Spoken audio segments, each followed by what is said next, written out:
This is exciting. We've waited a while. We've waited a while for this, and it's finally here soon.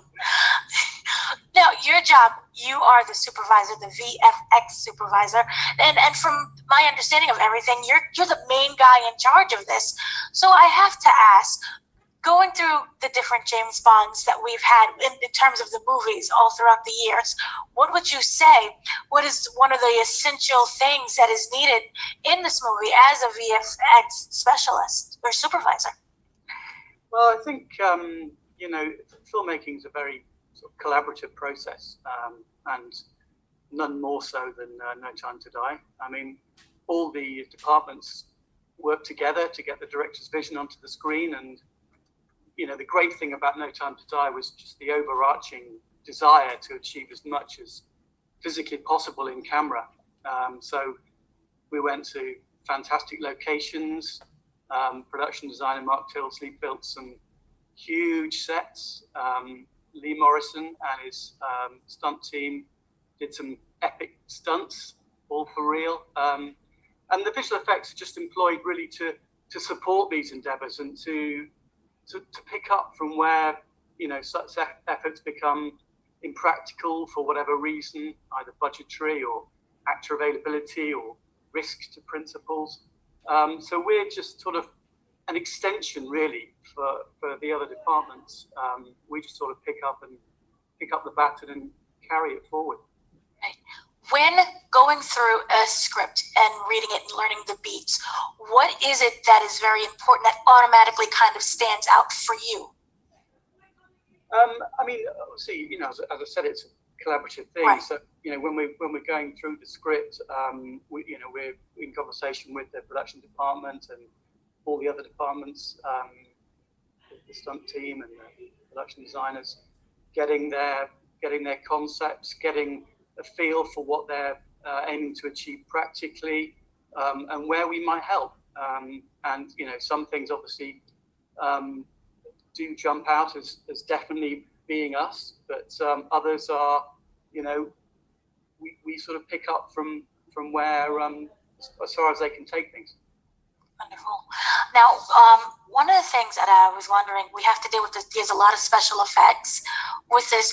Do you deal from the practicality side of it first, and then kind of expand on what you can do more of the technology side? Sure. I mean, as I was saying, the aim is to try and get things done practically, to whatever extent.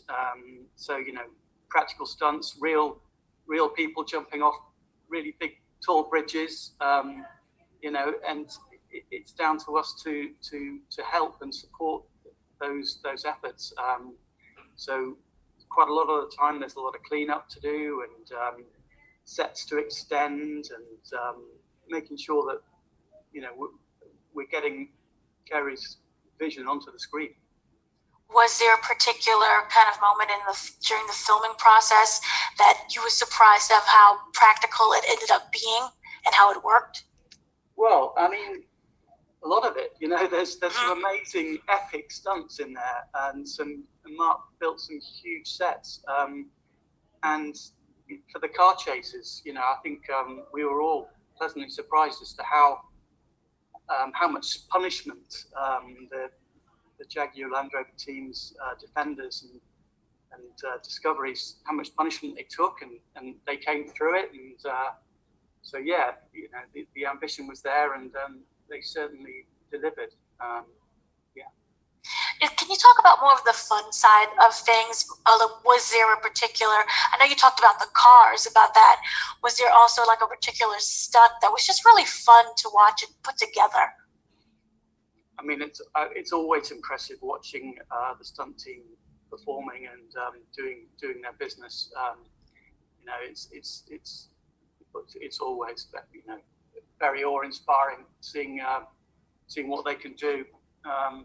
Some very skilled, and obviously with a Bond film, you're working with A-list crew, and it's always inspiring to see the level that they can work at. What would you say that No Time to Die means to you? It's the culmination of a long career, and it's an honour to work on the franchise alongside some supremely talented artists and production crew. Wonderful. Was there a moment, I know you can't spoil anything, but was there a moment of excitement or just a moment of just pure awe that you can kind of talk about a little bit from the movie? I mean, just the whole process was pretty special and awe-inspiring. There's some great moments in it, and yeah, I mean, I suppose it's quite a bit of it's in the trailer, so there's no massive surprises.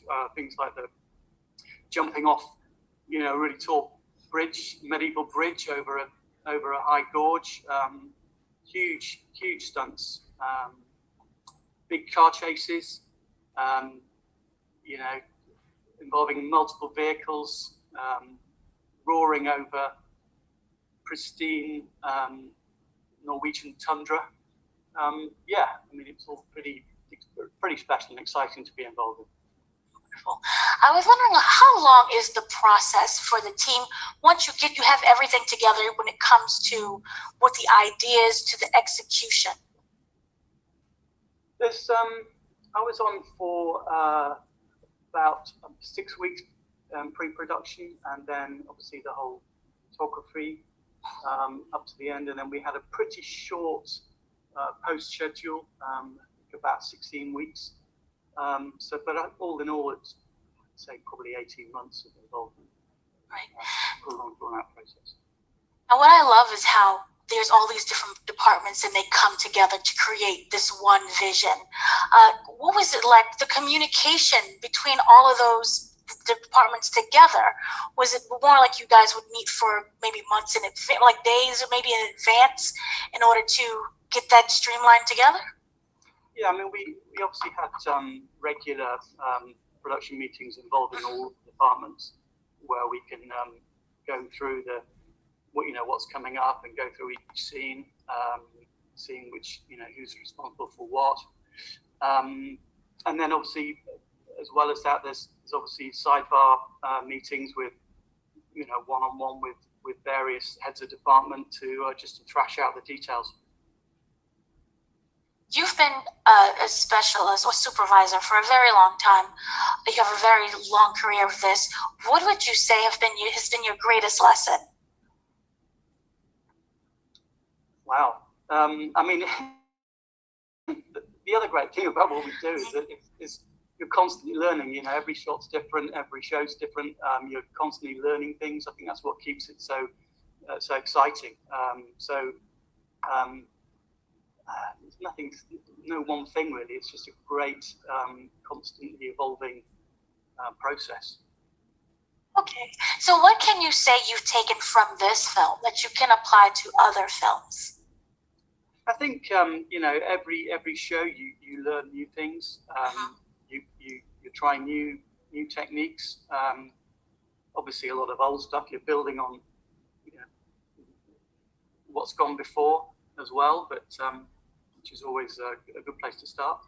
But yeah, nothing. I think. Right. So you have seen kind of the growth of technology over the many years. Has that kind of made your job easier, or is it more complicated? I think they go hand in hand. Things are more achievable now than they used to be. So, big films that weren't necessarily possible back when I started are obviously now much more possible with the increased technology and the number of very skilled artists who are available now. So the industry has obviously expanded enormously since I started, so yeah, technology is computing power is is, doubles seems to double every couple of years or 18 months, and things become achievable that weren't necessarily so back in the day. If you could describe No Time to Die just using 3 words, what would you say? Absolutely epic. I like that. That's 2 words. Yes. Yeah, that's about it. It was, yeah, epically enjoyable. Wonderful. Thank you so much for speaking with me. It's a pleasure.